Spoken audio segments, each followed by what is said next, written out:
नारायण की नाभि से कमल और कमल से ब्रह्मा, ब्रह्मा के बेटा मरीचि और मरीचि की कश्यप, कश्यप की विवस्वान और विवस्वान के पुत्र श्राद्ध देव मनु, श्राद्ध देव की मनु की श्रद्धा नाम की पत्नी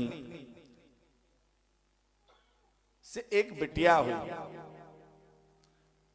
सूर्यवंश में ये पहली स्त्री थी जिसने बिटिया कन्या के लिए संघर्ष किया। जब इनके मन में हुआ कि पुत्र होना चाहिए तो वशिष्ठ जी के पास गए और जाकर के कहा कि पुत्र प्राप्ति के लिए यज्ञ कराइए।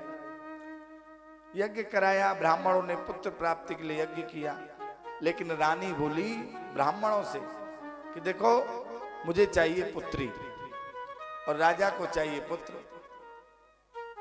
पर यदि तुम मुझे यदि इस यज्ञ के प्रभाव से पुत्री दिलाते हो, पुत्री का जन्म होता है तो तुमको खूब अनेकों दक्षिणा मिलेगी, तो मैं मालामाल कर दूंगा।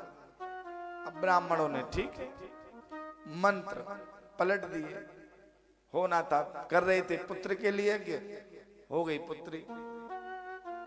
अब जब पुत्री हुई तो राजा का मन उदास हो गया। गुरु के पास गए, बोले गुरुदेव मैंने तो कहा था पुत्र, मुझे पुत्र चाहिए। वशिष्ठ जी भी अचंभे में रह गए कि भाई यज्ञ तो पुत्र के लिए किया गया था, पर पुत्री क्यों हो गई। तो ब्राह्मणों को बुलाया और पूछा भाई सच सच बताओ। ब्राह्मणों ने कहा हमारा। तो वशिष्ठ जी ने अपनी माया के प्रभाव से मंत्रों के द्वारा उस पुत्री को ही पुत्र बना दिया, जिसका नाम था इला देवी। और जब पुत्र बन गया, पुरुष बन गया, तो नाम बदल गया, हो गया सुदुम्न राजकुमार। बाद में इनसे 10 बेटा भये, इन्हीं से सूर्यवंश का विस्तार हो गया। इसी में आगे जाकर के सरयाती राजा हुए, जिनकी सुकन्या नाम की कन्या हुई।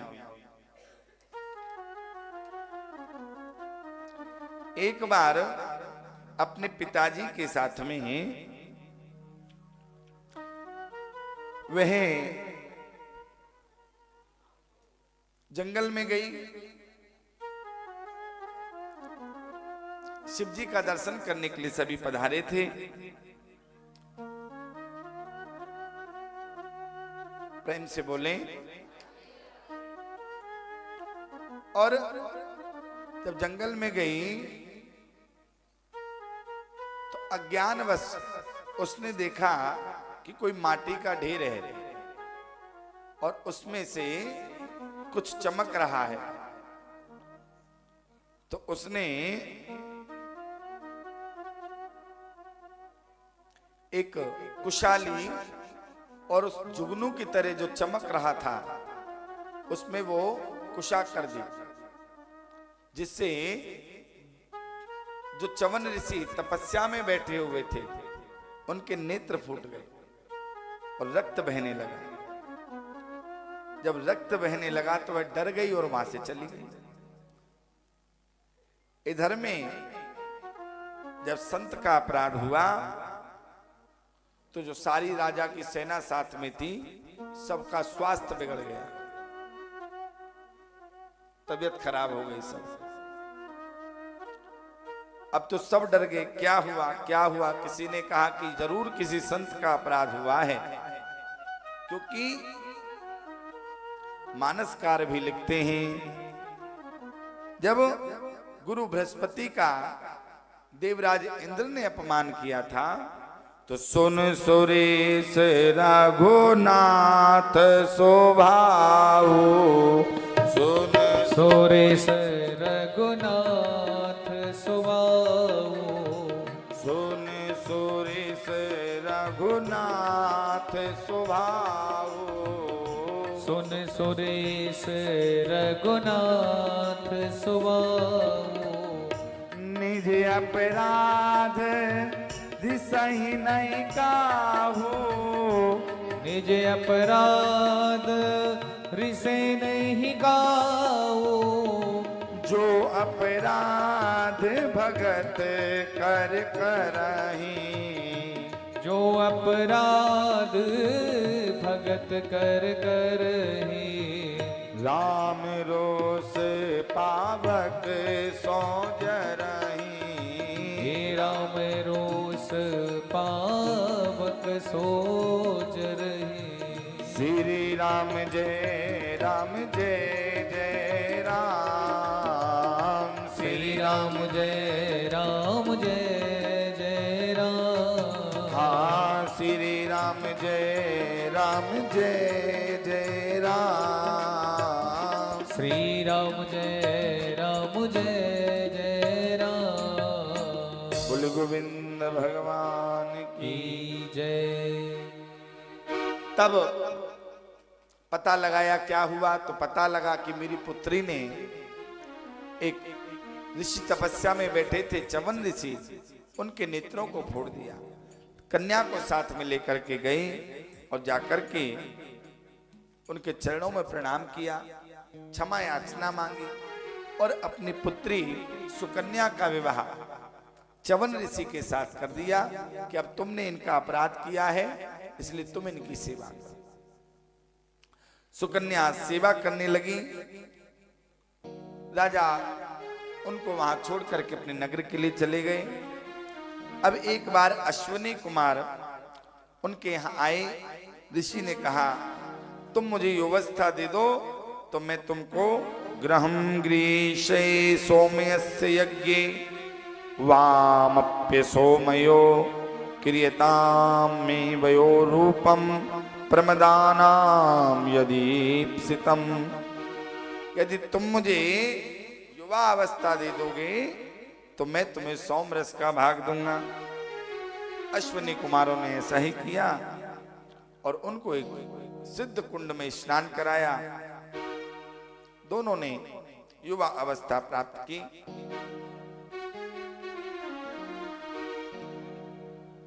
जब स्नान कराया तो सुकन्या से कहा, उसमें से 3 पुरुष निकले, अब तुम अपने पति को पहचानो। सुकन्या ने अपने पति च्यवन ऋषि को पहचाना। अश्विनी कुमारों ने उनको च्यवन ऋषि दे दिए। दोनों साथ में आनंद से रहने लगे। सुखदेव जी कहते राजन,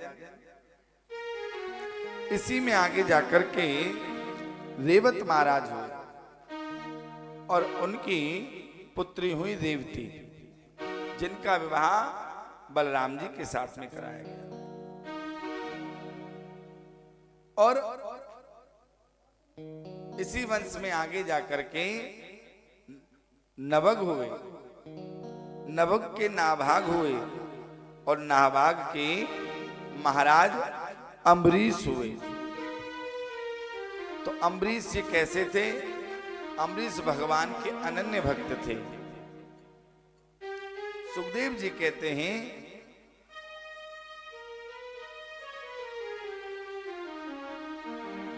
अम्बरीशो महाभागा सप्तदीपवती मही अव्ययाम च संलब्धा विभवम चातुलम भुवि। सुखदेव जी कहने लगे, राजन अम्बरीश महाराज 7 द्वीपों सहित पृथ्वी का अखंड शासन करते हुए अनंत ऐश्वर्य को प्राप्त होते हुए भी कभी भी ऐश्वर्य को अपना नहीं मानते थे, सबको स्वप्नवत मानते थे और भगवान के अनन्य भक्त थे। उन्होंने एक बार अपनी पत्नी के सहित एकादशी का अखंड व्रत 1 वर्ष तक नियमित करने का नियम लिया। व्रत की समाप्ति पर वे ब्राह्मणों को भोजन आदि से संतुष्ट करके दान दक्षिणा दे करके तभी अपना पलायन करते थे। एक बार एकादशी का वे व्रत थे। द्वादशी के दिन पलायन करके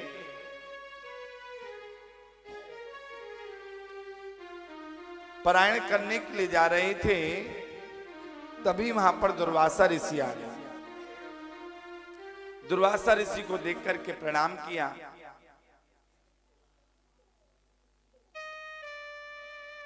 और भोजन के लिए निवेदन किया। दुर्वासा ऋषि कहने लगे, देखो राजन, अभी तो हमारा संध्या वंदन का समय है, हम संध्या वंदन करके आते हैं, तब तुम्हारे यहां प्रसाद पाएंगे। बोले ठीक। अब तो दुर्वासा ऋषि चले गए संध्या वंदन करने के लिए।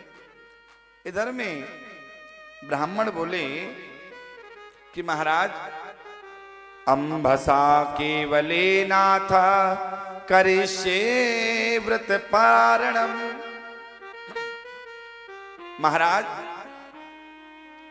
आज जो द्वादशी तिथि है वो थोड़े ही समय के लिए है, उसके बाद त्रयोदशी लग जाएगा, और एकादशी का व्रत का पलायन द्वादशी में ही होना चाहिए। तो आप निर्जला व्रत रहते हैं, तो जो निर्जला एकादशी का व्रत रहते हैं, यदि वह जल से अपना पलायन करेंगे तो उनका जल से भी व्रत खुल जाएगा। तो आप अन्न नहीं लीजिए, पर आप जल ले लीजिए, तो आपका व्रत खुल जाएगा, पलायन हो जाएगा। अम्बरीश महाराज बोले, पर जो मैंने उन्हें निमंत्रण दिया है उसमें तो कोई दोष नहीं लगेगा। बोले नहीं नहीं, ब्राह्मणों की बात मान करके महाराज अम्बरीश ने जल से पलायन कर लिया। अब जैसे जल हाथ में लेकर के पीने के लिए हुए, तभी वहां पर दुर्वासा ऋषि आ गए, और जब पलायन करते हुए अम्बरीश ऋषि महाराज को देखा तो दुर्वासा ऋषि क्रोधित हो गए और बोले, एवं ब्रुवाण उत्कृत्य जटामरोष विदीपितः। क्रोधित होकर के बोले, तुमने निमंत्रण देकर के ब्राह्मणों के पहले ही भोजन कर लिया, अभी मैं तुमको इसका फल देता। और अपनी एक जटा निकाली और पृथ्वी पर मारी, तो उसमें से तयासा निर्ममी तस्मै कृत्याम कालान लोपमा। कपिल मुनि से प्रार्थना करी, इनका उद्धार कैसे हो? तो कहा, जब गंगा जी जो स्वर्ग में बह रही हैं वे पृथ्वी पर आ जाएं और इनका स्पर्श हो जाएगा तो इनका उद्धार हो जाएगा। सुखदेव जी कहते, राजन, इसी वंश में आगे जाकर के सगर की दूसरी रानी के जो बेटा थे असमंजस के हुए अंशुमान, और अंशुमान के हुए दिलीप, और दिलीप के हुए भगीरथ। ये वही भागीरथ हैं जिन्होंने की तपस्या करके माता गंगा को पृथ्वी पर लाए, और उन्हीं की कृपा से आज और हम, आप और हम सब मिलकर के गंगा में स्नान करते हैं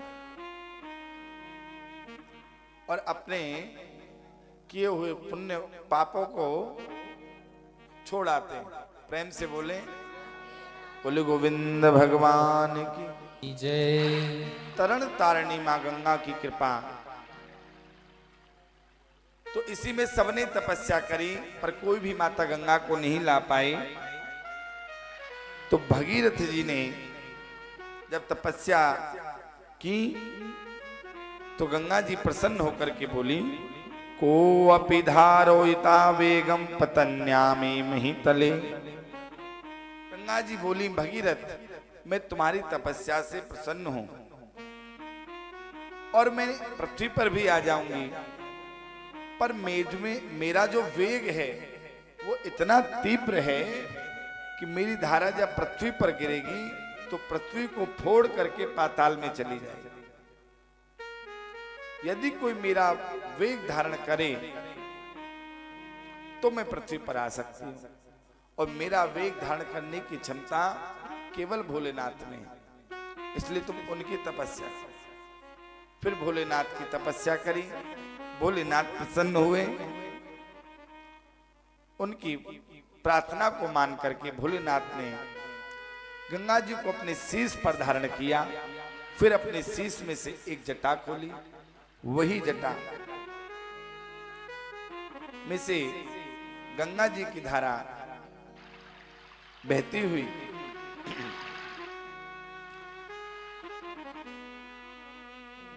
आगे आगे भागीरथ जी का रथ और पीछे पीछे गंगा जी चलने लगी।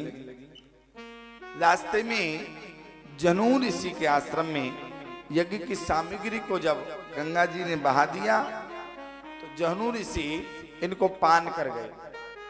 अब आगे आगे भागीरथ जी चल रहे थे, पीछे मुड़ के देखा कि गंगा आ रही थी, कहाँ रह गई। लौट के गए जहनू ऋषि के आश्रम में जाकर के प्रार्थना करी तो अपनी जंगाह चीर करके गंगा जी को प्रकट किया। तभी से इनका एक नाम जाह्नवी भी रखा। तब भारत के बहुत बड़े भूभाग को पवित्र करती हुई कपिला आश्रम में पितरों को पवित्र करती हुई माँ गंगा समुद्र में जाकर के मिल गई। बोली गंगा मैया की जय, बोली भागीरथी की जय, आज के आनंद की जय।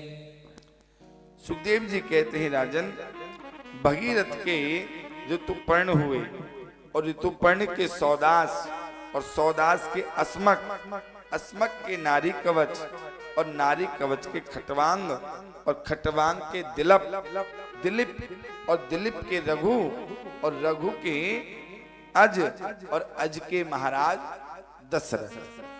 प्रेम से बोले। और दशरथ जी के राम लखन भरत शत्रुघ्न।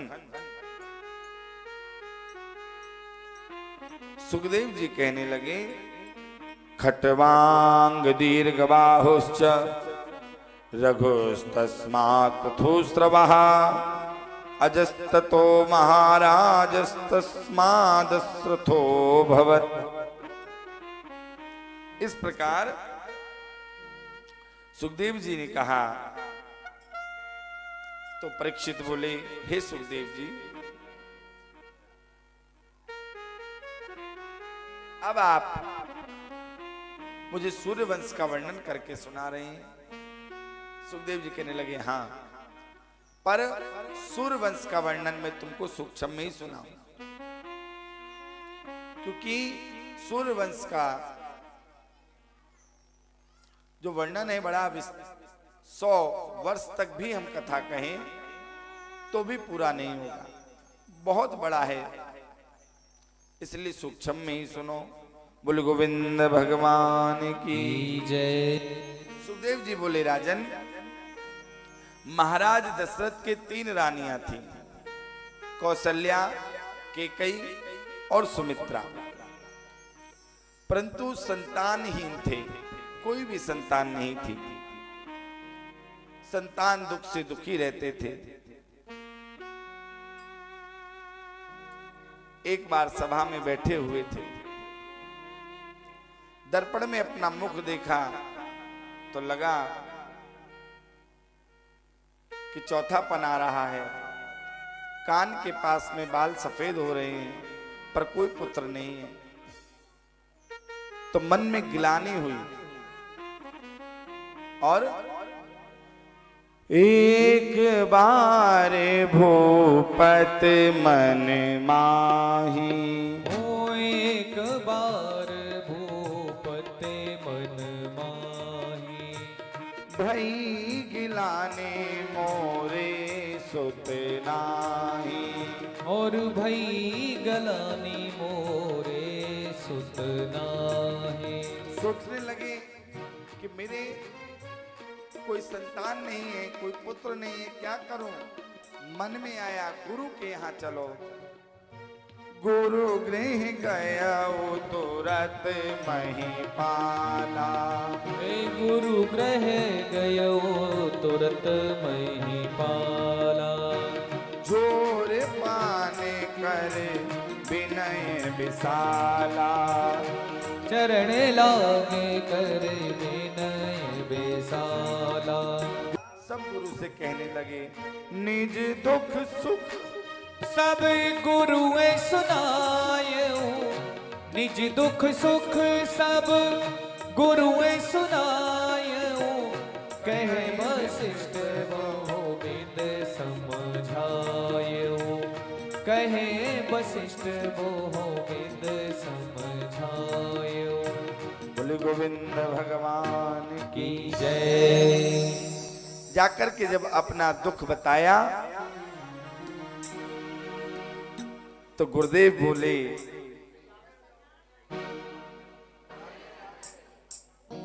और जोर से, लेट आना और आगे बैठना है। प्रेम से बोले, जोर से। राधे राधे।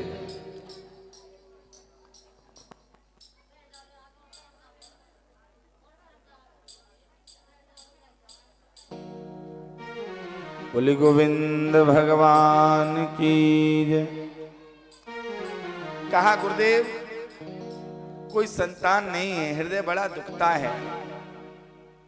अब मैं आपकी शरण में आया हूं, इसलिए कहते हैं जीवन में गुरु होना चाहिए। दशरथ जी के जीवन में गुरु थे, वशिष्ठ थे, तो अपना दुख लेकर के गुरु के पास गए। और गुरु के पास जब गए तो गुरु ने सांत्वना दी कि धराओ धीर हुई है सुतचारी। त्रिभुवन विदित भगत भयहारी। तुम धीरज धारण रखो। तुम्हारे यहाँ एक नहीं 4-4 पुत्रों का जन्म होगा। उसके लिए अच्छा एक चीज और है, सूर्यवंश में जितने भी राजाओं के यहाँ पुत्र हुए यज्ञ से ही हुए।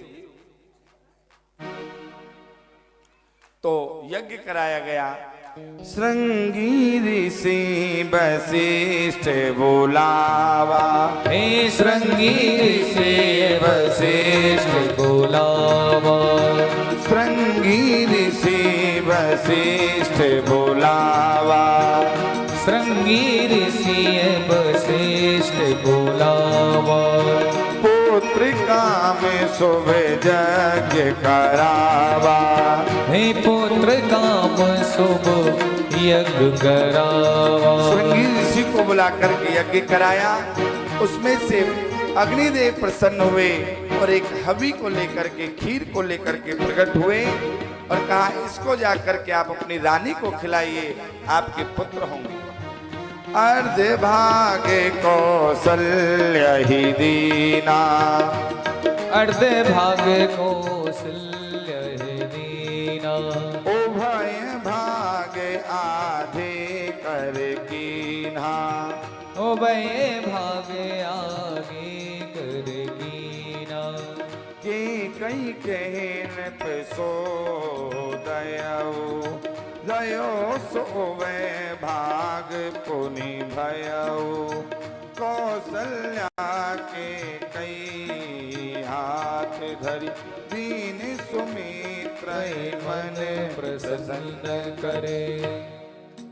तीनों को दिया और तीनों ने जब उसका सेवन किया, धीरे धीरे करके समय आया और आज प्रभु के जन्म का समय आया। सुखदेव जी कहते हैं राजन, जब भगवान का जन्म हुआ तो 9वीं तिथि मधुमास पुनीता। 9वीं तिथि मधुमास पुनीता।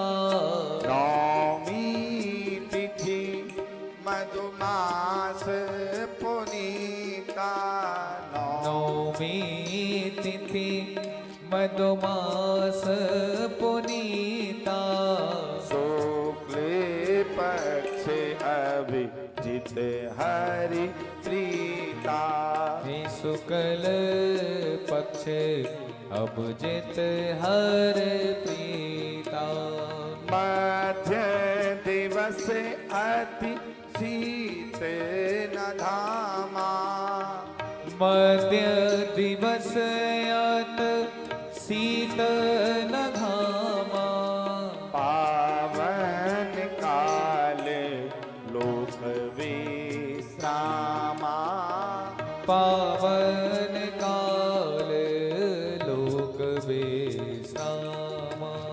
सुखदेव जी कहते हैं राजन, नौमी तिथि के दिन मधुमास का महीना शुक्ल पक्ष अभिजित मुहूर्त मध्य दिवस दिन के ठीक 12 बजे पावन काल में भगवान का अवतार हुआ। विप्रधेनु सुर संतहित और लीन मनुज अवतार निज इच्छा निर्मित तनु माया गुण गोपाल। बोली राजा रामचंद्र भगवान की जय। और सबके बड़े पुत्र हैं ये। इनका नाम ऐसा है, इनके नाम का जो आनंद है वह ऐसा है कि उस आनंद के सिंधु में एक सीख को डुबो करके और यदि ऐसे छिड़क दिया जाए तो तीनों लोग आनंद में हो जाते हैं।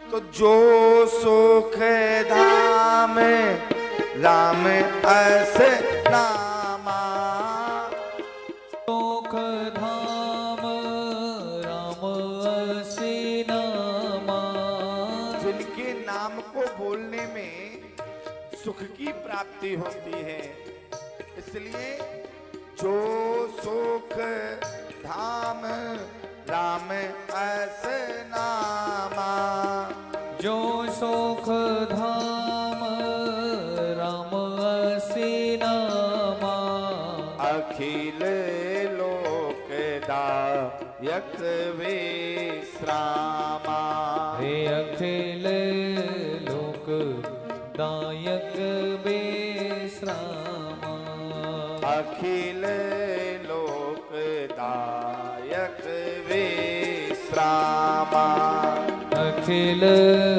लोक दायक विश्रामा। जिनका नाम लेने से सुखों की प्राप्ति होती है, आनंद की प्राप्ति होती है और अखिल लोक को हृदय में शांति मिलती है। ऐसे आपके बड़े पुत्र का नाम मैं राम लाल रखता हूं। बोले राम लला की जय। और जो आपके दूसरे पुत्र हैं वह कैसे हैं कि विश्व भरण पोषण कर जोई ताकर नाम भरत अस होई। जो विश्व का भरण पोषण करने वाले हैं और जिनके हृदय में राम के प्रति, आपके बड़े पुत्र के प्रति अति स्नेह और प्रेम भरा हुआ है, तो जो इनका नाम लेता है, जो इनका नाम लेगा उसको राम जी का प्रेम सहज में मिल जाएगा। ऐसे आपके दूसरे पुत्र का नाम मैं भरतलाल रखता हूं। बोली भरतलाल की जय। और जो आपके सबसे छोटे पुत्र हैं उनका नाम होगा कि जाके सुमिरन तेर रिपुनासा नाम शस्त्रुधन वेद प्रकाशा। जिनका नाम लेने से शत्रुओं का हनन हो जाए, ऐसे आपके सबसे छोटे पुत्र का नाम मैं शत्रुघ्न लाल रखता हूं। बोले शत्रुघ्न लाल की। जय। और जो आपके तीसरे नंबर के पुत्र हैं, लक्षण धाम सो राम प्रिय, सकल जगत आधार, गुरु वशिष्ठ ते राखा, लक्ष्मण नाम उदार। जो सभी लक्षणों के धाम हैं, राम जी के अति प्रिय हैं, सकल जगत के जो आधार हैं, ऐसे आपके पुत्र का नाम मैं लखन लाल रखता हूं। बोले लखन लाल की जय। अब तो चारों भाइयों का नामकरण हो गया। भगवान राम अपने भाइयों के साथ थोड़ा और समय बीता, थोड़े थोड़े बड़े हुए। दशरथ जी कौशल्या जी के साथ में आंगन में खेल रहे हैं। बार बार दशरथ जी उनको उंगली पकड़ के चला रहे हैं, खिला रहे हैं। ठोमक चलत रामचंद्र, ठोमक चलत रामचंद्र, ठोमक चलत रामचंद्र, ठोमक चलत रामचंद्र, बाजत पैंजनिया, ठोमक चलत रामचंद्र, बाजत पैंजनिया, ठोमक चलत रामचंद्र। कभी में माता कौशल्या राम जी की उंगली पकड़ती हैं और धीरे धीरे चला रही हैं। राम जी धीरे धीरे चल रहे हैं, कभी गिर पड़ते हैं, कभी फिर खड़े होकर के चलते हैं, मुस्कुरा रहे हैं, कभी गिर जाते हैं तो रोने लगते हैं। फिर मैया कौशल्या आकर के प्रेम करती हैं। ठोमक चलत रामचंद्र, ठोमक चलत रामचंद्र, बाजत पैंजनिया, ठोमक चलत रामचंद्र। हरि बोल।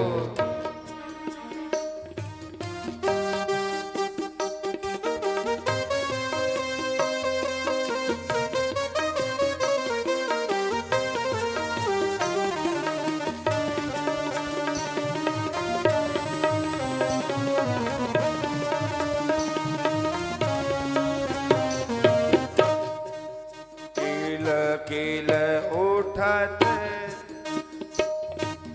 किल किलात उठत धात, भूमि परत लट पटात, किल किलात उठत धाय, गिरत भूमि लट पटात, धाय माय गोद लेत, धाय माय गोद लेत, दशरथ की हिरनिया, ठोमक चलत रामचंद्र, ठोमक चलत रामचंद्र, ठोमक चलत रामचंद्र। जब राम जी गिर जाते हैं, कौशल्या जी दौड़ करके आती हैं और सीने से लगा करके उन्हें उठा लेती हैं। अंचल रज अंग झार, अंचल रज अंग झारे, विविध भांति सो दुलारे, विविध भांति सब दुलार, तन मन धन बारे बारे, तन मन धन बारे बार, कहत मृदु बचन कनिया, ठोमक चलत ठुमक चलत रामचंद्र, ठुमक चलत रामचंद्र। बोले गोविंद भगवान की जय। खूब लाड़ लड़ा रही हैं। अब तो धीरे धीरे इसी प्रकार समय बीता, यज्ञोपवीत संस्कार का समय आया। यज्ञोपवीत संस्कार चारों भाइयों का कराया गया। तो कहते हैं यज्ञोपवीत संस्कार कब होना चाहिए? तो ब्राह्मण बालक का यज्ञोपवीत संस्कार 8 वर्ष की आयु में होना चाहिए और क्षत्रिय बालक का यज्ञोपवीत संस्कार 12 वर्ष की आयु में होना चाहिए और वैश्य बालक का यज्ञोपवीत संस्कार 14 वर्ष की आयु में होना चाहिए। प्रेम से बोले। अब भगवान शिक्षा के लिए गुरुकुल में चले गए। गुरुकुल में शिक्षा प्राप्त की। इधर में शिक्षा प्राप्त करके जब लौटे तो विश्वामित्र मुनि ने ध्यान लगाया, क्योंकि वो यज्ञ करते थे, वन में रहते थे, तो जो राक्षस थे उनको परेशान करते थे, उनका यज्ञ विध्वंस कर दिया करते थे।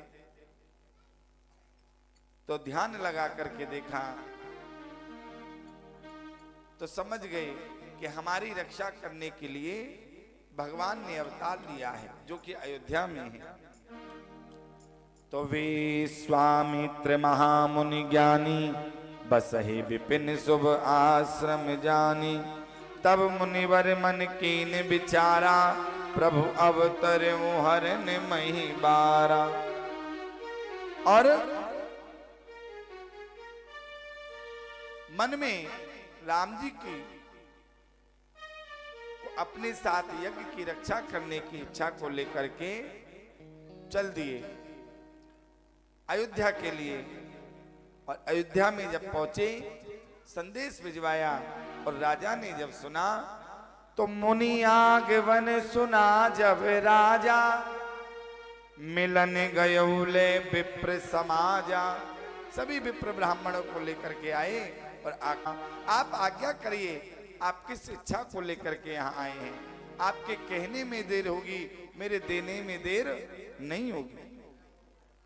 अब तो बोले, अनुज समेत देव रघुनाथा, निश्चर बद में हो सना था। आप अपने पुत्र राम को मुझे दे दीजिए। राम और लक्ष्मण को, क्योंकि वन में जब मैं यज्ञ करता हूं तो राक्षस मुझे यज्ञ नहीं करने देते। अब तो जैसे ही ये कहा, दशरथ जी के नेत्रों से आंसू बहने लगे और बोले, चौथे पन पायो सुत चारी, विप्र बचन न कहूं बिचारी। आपने ये क्या मांग लिया? आप मुझे आज्ञा दीजिए, आपको राज चाहिए, पाठ चाहिए, आप कहें तो मैं पूरी सेना लेकर के आपके साथ चलता हूं, पर मैं राम को नहीं दे सकता। मैंने बड़े प्रयत्नों से, बड़े आशीर्वादों से राम को पाया है, इसके बिना मैं नहीं रह सकता। अब तो विश्वामित्र जी को क्रोध आ गया।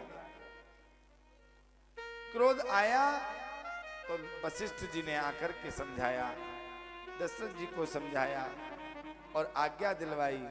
दोनों राम और लक्ष्मण विश्वामित्र जी के साथ चलने लगे। जाकर के उनका यज्ञ पूरा करवाया। मारीच और सुभाव से यज्ञ की रक्षा करी, सुभाव का वध किया।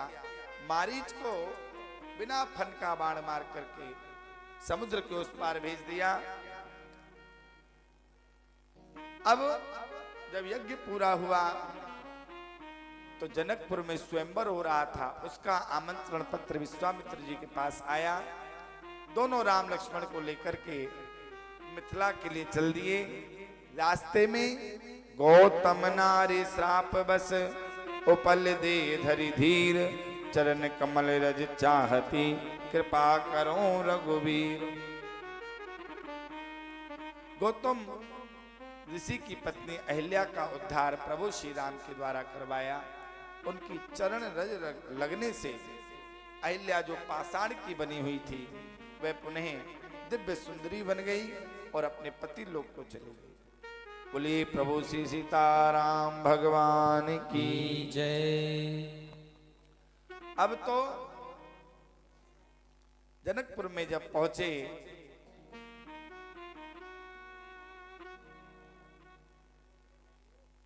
बोले गोविंद भगवान की जय। तो वहां जाकर के पता लगा विश्वामित्र आए हैं। सबने आकर के स्वागत किया, स्थान पर बिठाया, स्थान दिया।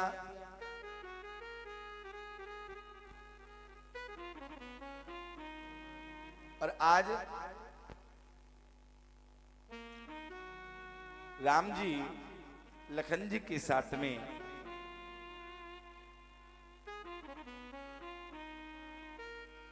जनकपुर घूमने के लिए गए।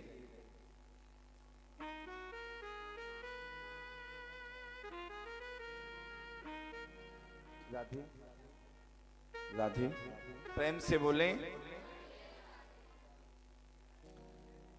जनकपुर गए, गुरु से आज्ञा लेकर के। गुरुदेव ने कहा तुम जा रहे हो तो वहीं से हमारे लिए पुष्प भी लेते आना। प्रेम से बोले। अब जब गए तो राम जी की और लखनलाल जी के रूप को देख करके सारी सखियां मोहित हो गई, झांकने लगी, देखने लगी, आपस में बातें करने लगी। जो भी मिथिलावासी थे सब उनके रूप को देख देख करके चर्चा करने लगे। कुछ मिथिलावासी बोले भैया हमने सुना है कि बाबा आए हैं और उनके साथ में दो राजकुमार आए हैं जो बड़े ही दिव्य हैं। कहीं देखो ये सामने से आ रहे हैं, वो तो नहीं है। अब तो उनको देख करके गाने लगे। ओ भैया लागल, ओ भैया लागल जनकपुर में मेला, देखई का हमरा मनवा करेला। लागल जनकपुर में मेला, देखई कमारा मनवा करेला। लागल जनकपुर में मेला, देखई का हमरा मनवा करेला। लागल जनकपुर में मेला, देखई कमारा मनवा करेला। मनवा करेला म्हारा मनवा करेला। मनवा करेला म्हारा मनवा करेला। मनवा करेला म्हारा मनवा करेला। मनवा करेला म्हारा मनवा करेला। भैया लागल, जय हो। ओ भैया लागल जनकपुर में मेला, देखई कमार मनवा करेला। लागल जनकपुर में मेला, देखई कुमारा मनवा करेला। हरि बोल।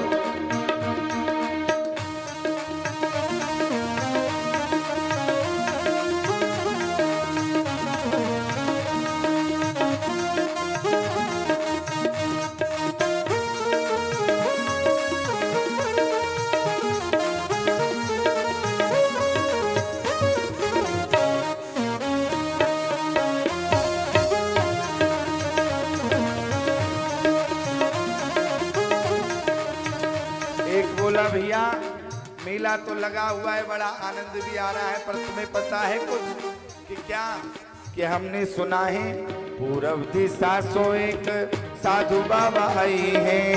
पूरब दिशा से एक साधु बाबा आई है। पूरब दिशा सो एक साधु बाबा आई है। पूरब दिशा ऐसा से एक साधु बाबा आई है। साधु बाबा आई हैं, ओ साधु बाबा आई हैं। साधु बाबा आई है, ओ साधु बाबा आई है। और पता है क्या, साधु बाबा आई हैं, दाढ़ी वाले आई हैं। साधु बाबा आई है, दाढ़ी वाले आई है। और पता है संग में क्या लाए हैं, उस संग में लाए, जय हो ओ भैया लाए, उस संग में लाए हैं दोई दोई चेला, देखई कमारा मनवा करेला। लागल जनकपुर में मेला, देखई कुमारा मनवा करेला। लागल जनकपुर में मेला, देखई कमारा मनवा करेला। लागल जनकपुर में मेला, देखे कुमारा मनवा करेला। हरि बोल।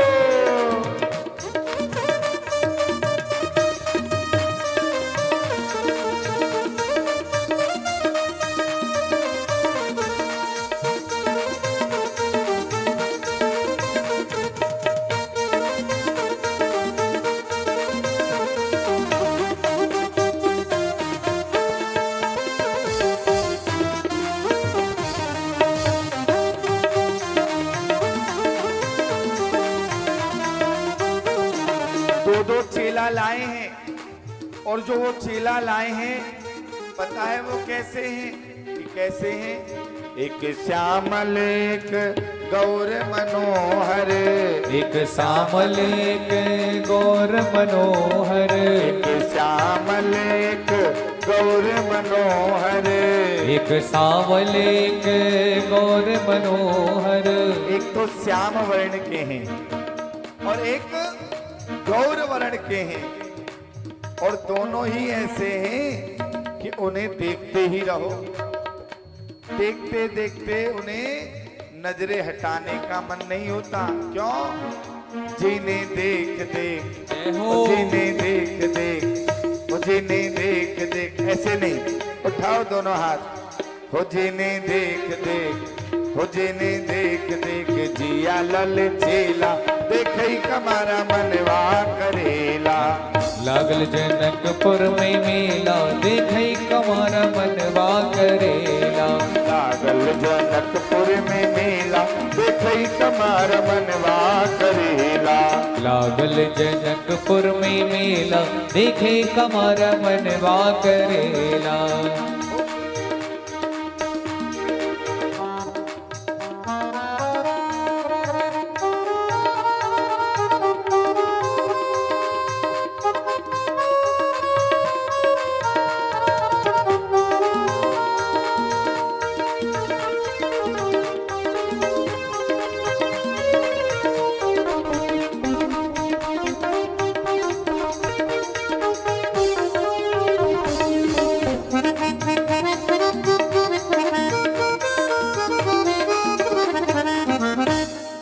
रामचंद्र भगवान की जय। तो कहा भैया ऐसे दिव्य सुंदर हैं, अब तो जब आए आकर के मिले, बोले भैया प्रणाम, बोले प्रणाम, कि ये दोनों वही हैं। राम जी बोले भैया हमको फुलवगिया जाना है, अपने गुरु जी की पूजा के लिए पुष्प लाने। रास्ता बता दिया और प्रभु पहुंच गए फुलबगिया में, और आज ही फुलबगिया में माता जानकी जी भी माता की पूजा करने के लिए आई, साथ में सखियां आई और सखियों को आज्ञा दी कि जाओ और पुष्प लेकर के आओ। अब जब सखी पुष्प लेने के लिए गई तो वहां पर क्या देखा कि प्रभु श्री राम भी पुष्प तोड़ रहे हैं, और उनकी झांकी को देख करके वह सखी बिल्कुल बावरी हो गई। और जब पहुंची जानकी जी के पास तो पूछा, अरे सखी तुझे क्या हुआ, तू ऐसी बावरी से क्यों हो गई? तो वह कहने लगी, हे जानकी जी मैं आपको क्या बताऊं, आज मैंने ऐसा कुछ देखा कि जिसे देखकर मैं तो अपनी सारी सुध बुध भूल गई। अच्छा ऐसा तूने क्या देखा? कि अरे देखते ही काम हो गया। क्या हो गया? कि हम पे चलाई गई टोना। जब मैंने उनको देखा तो क्या हुआ? अरे हम पे चलाई गई टोना, किशोर गोर सांवरो सलोना। हम पे चलाई गयो टोना, किशोर गोर सांवर सलोना।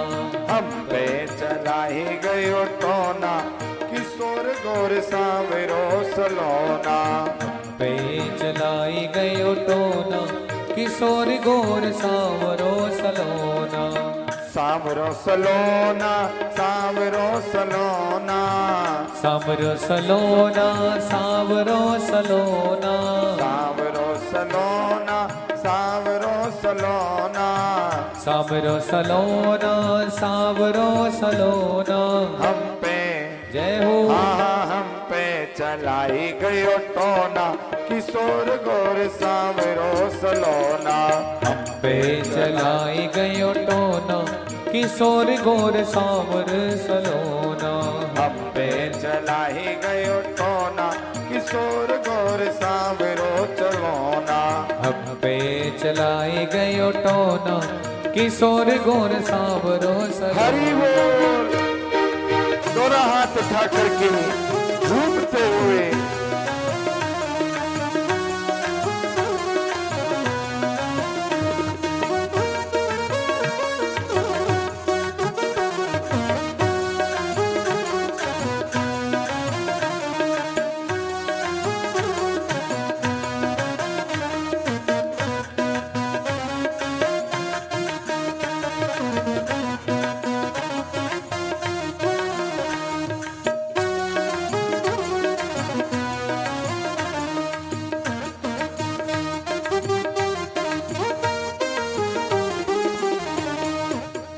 जानकी जी पूछने लगी, अरे जब तूने देखा तो तूने कुछ बचने का उपाय नहीं किया? तो सखी कहने लगी किया। कि क्या किया? उनको देख घूंघट पटकीना। उनको देख घूंघट पटकीना। उनको देख घूंघट पटकीना। उनको देख घूंघट पटकीना। घूंघट तो किया था पर क्या करूं? फिर भी जय हो। फिर भी रहा खुला कोना, किशोर गोर सांवरो सलोना। हम पे चलाई गयो टोना, किशोर गोर सांवर सलोना। चलाई गयो टोना, किशोर गोर सांवरो सलोना। हम पे चलाई गयो टोना, किशोर गोर सांवर सलोना। एक कोना खुला रह गया और वहां से मैं उनको देखती रही। और फिर क्या हुआ कि अब तो सब जगह मुझे वही दिख रहे हैं। जित देखो उत वही नजर आमे। जित देखो उत वही नजर आवे। वही नजर आमे मेरे अंग अंग समा में। वही नजर आवे मेरे अंग अंग समा में। वही नजर आमे मेरे अंग अंग समा में। वही नजर आवे मेरे अंग अंग समा में। उनके बिना जय हो। उनके बिना अब राह नहीं जाता, किशोर गोर सांवरो सलोना। हम पे चलाए गयो टोना, किशोर गोर सांवर सलोना। हम पे चलाए गयो टोना, किशोर गोर सांवरो सलोना। हम पे चलाए गयो टोना, किशोर गोर सांवर सलोना। अब तो मुझे सब जगह वही दिखते हैं। अच्छा तेरे ऊपर उन्होंने कुछ कर दिया कि हाँ जादू सा हो गया? ऐसा जादू किया मेरे मन में, ऐसा जादू कीना मेरे मन में। दोनों हाथ ऊपर उठा के वही वही नाचना है ना, ऐसे। ऐसा जादू किया मेरे मन में, ऐसा जादू कीना मेरे मन में। बस में ना मन मेरा काबू ना तन में, बस में ना मन मेरा अब ना तन में। बस में ना मन मेरा काबू ना तन में, बस में ना मन मेरा काबू ना तन में। सारा जीवन जय हो, सारा जीवन, वो सारा जीवन हुआ है खिलौना, किशोर गौर सावरो सलोना। सारा जीवन हुआ है खिलौना, किशोर गौर सावर सलोना। हम पे चला ही गयो टोना, किशोर गौर सावरो सलोना। हम पे चलाई गयो टोना, किशोर गौर सावर सलोना। बोल गोविंद भगवान की जय। प्रेम से बोले। सुखदेव जी कहते हैं राजन, इस प्रकार जब सखी से पूछा तो सखी ने भी माता जानकी को राम जी का दर्शन कराया, देवी की पूजा करी और पूजा करके आशीर्वाद प्राप्त किया। उसके बाद में समय आया स्वयंवर का, आकर के मुनादी हुई कि जो भी दूर दूर से राजा आए हैं सभी अपना अपना यश दिखाओ, और जो महाराज विदेहराज जनक का प्रण है कि जो इस शिव धनुष को तोड़ेगा उसके साथ में मैं अपनी पुत्री सीता का विवाह करूंगा। अब तो एक एक करके सभी लोग आए और सबने अपना अपना बल आजमाया, पर कोई भी शिव धनुष को हिला भी नहीं पाया। जब हिला भी नहीं पाया तो खबर पहुंची कि कोई ऐसा योद्धा नहीं। विदेहराज जनक को क्रोध भी आया और रोष भी आया। कहने लगे, क्या इस सभा में, इस पृथ्वी पर कोई ऐसा योद्धा नहीं, कोई ऐसा वीर नहीं जो इस धनुष का खंडन कर सके। लखनलाल जी को क्रोध आ गया। क्रोध में भर करके कहा, अभी तो यहां मेरे प्रभु श्री राम बैठे। इतना कहकर के अपने धनुष को पृथ्वी पर पटका, पृथ्वी हिल गई। राम जी ने इशारा किया, शांत हो जाओ। गुरु जी ने आज्ञा दी।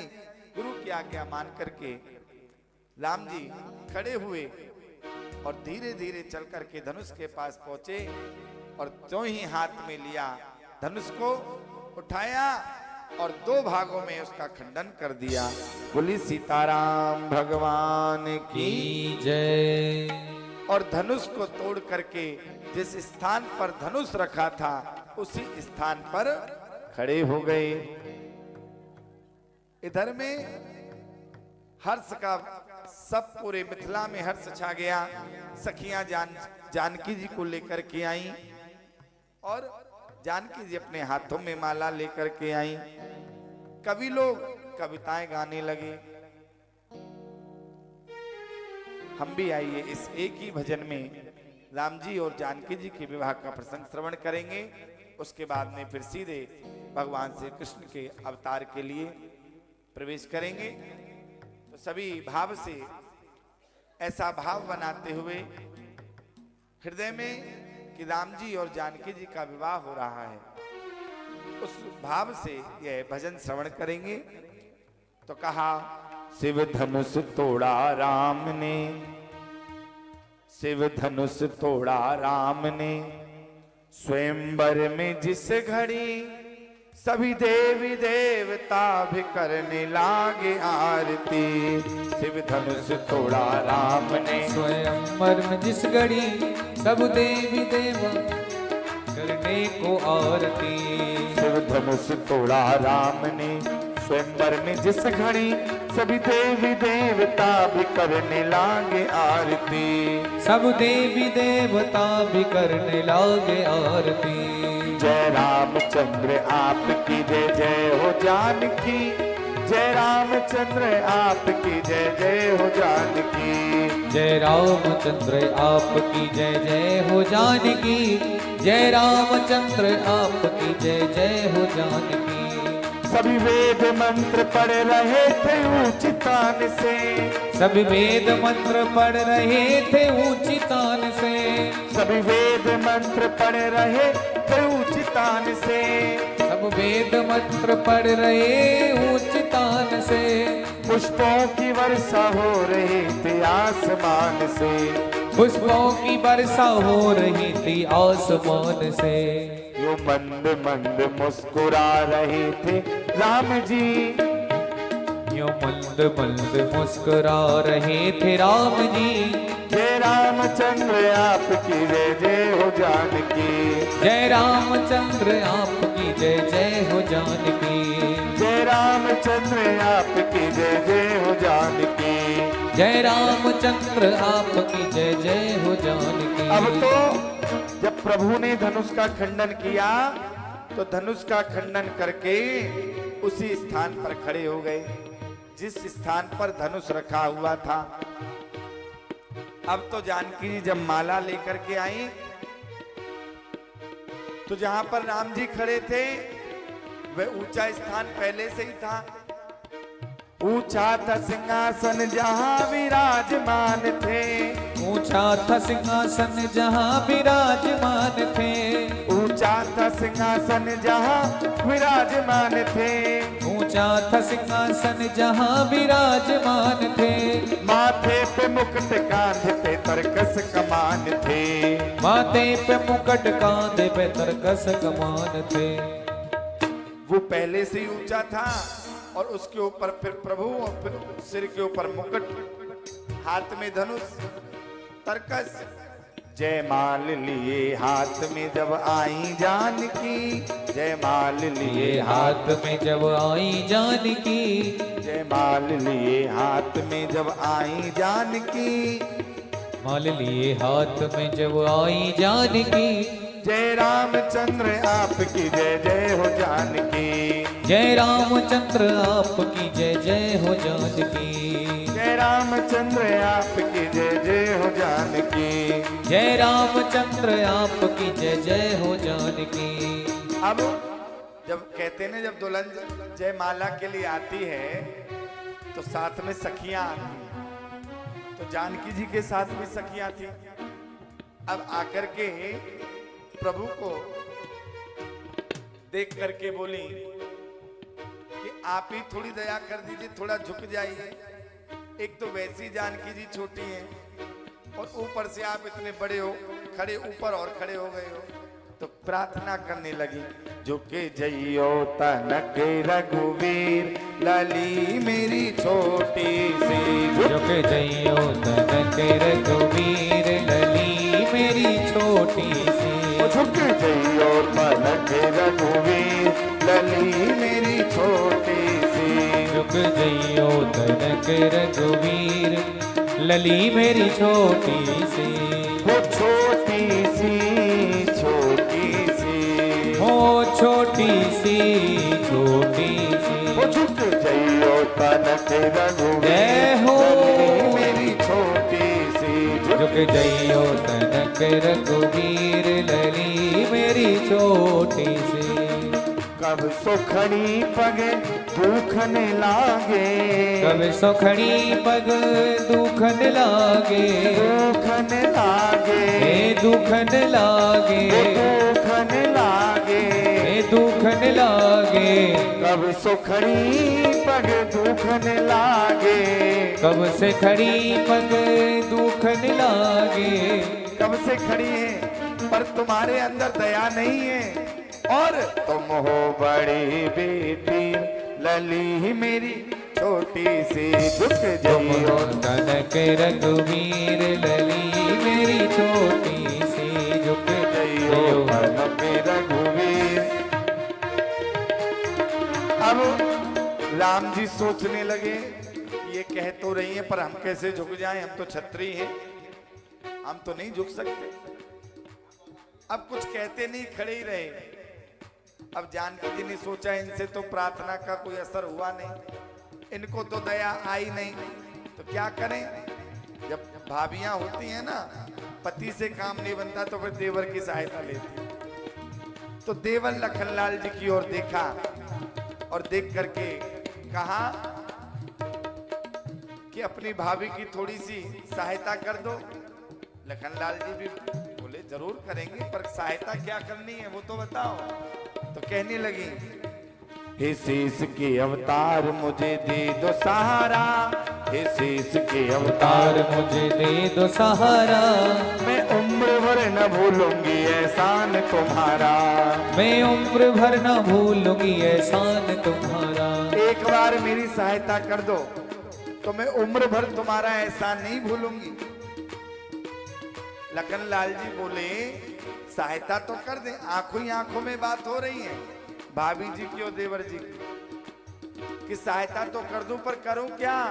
तो जानकी जी ने कहा, थोड़ी देर के लिए लखन पृथ्वी को उठा दे, थोड़ी देर के लिए लखन पृथ्वी को उठा दे, थोड़ी देर को लखन पृथ्वी को उठा दे, थोड़ी देर को लखन पृथ्वी को उठा दे। ये भाभी तेरे भैया को जयमाल पहना दे, ये भाभी तेरे भैया को जयमाल पहना दे, ये भाभी तेरे भैया को जयमाल पहना दे, ये भाभी तेरे भैया को जयमाल पहना दे। लखनलाल जी ने सोचा कि माता जी जान तो रही है कि हम शेष के अवतार हैं, ठीक है कोई बात नहीं, पर मैं पृथ्वी को जब उठाऊंगा तो ये सोच रही है कि पृथ्वी को उठाऊंगा तो ये ऊपर को उठ जाएंगी, पर पृथ्वी तो सारी उठेगी, अब बीच में से फोड़ के तो इनको ऊपर नहीं उठा सकता, तो क्या करूं? तो सोचने लगे और सोचा और फिर क्रिया में लाए। इतना ही सोच कर लखन फौरन खड़े हुए, ये सोच कर लखन फौरन खड़े हुए, इतना ही सोच कर लखन फौरन खड़े हुए, इतना ही सोच कर लखन फौरन खड़े हुए, जाकर के श्री राम के चरणों में गिर पड़े, जाकर के श्री राम के चरणों में गिर पड़े। अब तो इतना के सोचा और तुरंत खड़े हुए और राम जी के चरणों में गिर गए। अब राम जी ने सोचा भाई छोटा भाई है, बड़े भाई ने इतना बड़ा काम किया है, जो किसी पर नहीं हो रहा था वो मैंने कर दिया, तो प्रणाम करने आया होगा, प्रणाम करके खड़ा हो जाएगा। लेकिन अब तो क्या हुआ कि देखते ही देखते काफी समय बीत गया, अब तो लखनलाल जी खड़े होने का नाम ही ना ले। गिरते ही चरणों में जो समाधि सी लगा दी, गिरते ही चरणों में समाधि सी लगा दी। जय रामचंद्र आपकी जय जय हो जानकी, जय रामचंद्र आपकी जय जय हो जानकी, जय रामचंद्र आपकी जय जय हो जानकी, जय रामचंद्र आपकी जय जय हो जानकी। अब जब देखा राम जी ने कि लखनलाल जी उठने का नाम नहीं ले रहे, तो जान गए, भाप गए कि दोनों की कुछ ना कुछ बातचीत हो गई है। श्री राम जी भी जान गए दोनों की बात को, श्री राम भी जान गए दोनों की बात को, श्री राम जी भी जान गए दोनों की बात को, श्री राम जी भी जान गए दोनों की बात को। सर नीचा कर उठाने लगे लखन भ्रात को, सिर नीचा कर उठाने लगे लखन भ्रात को। अब तो सर नीचा किया और लखनलाल जी को उठाने लगे, और मौका देख करके इतने ही जय माल जानकी ने डाल दी, जय माल जानकी ने डाल दी, इतने ही जय माल जानकी ने डाल दी, इतने में जय माल जानकी ने डाल दी। उठाइए दोनों हाथ, जय रामचंद्र आपकी जय जय हो जानकी, जय रामचंद्र आपकी जय जय हो जानकी, जय रामचंद्र आपकी जय जय हो जानकी, जय रामचंद्र आपकी जय जय हो जानकी, जय रामचंद्र आपकी जय जय हो जानकी। बोल गोविंद भगवान की जय, बोल सीताराम भगवान की जय, आज के आनंद की जय। प्रेम से बोले। इस प्रकार स्वयंवर में माता जानकी ने प्रभु श्री राम को माला पहनाई। उसके बाद में सुखदेव जी कहते हैं, राजन मिथिलापुरी में हर्ष छा गया, दूत को अयोध्या के लिए भेजा गया, दशरथ जी बारात सजा करके और भरत शत्रुघ्न को भी दूल्हा बना करके मिथिला लाए। चारों भाइयों का विवाह मिथिला से हुआ। उसके बाद में विदा लेकर के अयोध्या पहुंचे। राज अभिषेक की तैयारी हुई। अगले दिन राज्य होना था। राज तिलक ना होकर के वनवास मिला कि कई के वरदान मांगने पर भगवान वन के लिए चले गए। वन में जाकर के अनेकों राक्षसों का वध किया। 14 वर्ष का वनवास बिता करके रावण का वध करके जानकी जी को लेकर के अयोध्या के लिए आए। बोली सीताराम भगवान की जय। पुनः उनका राज तिलक हुआ और अयोध्या के राजा बने।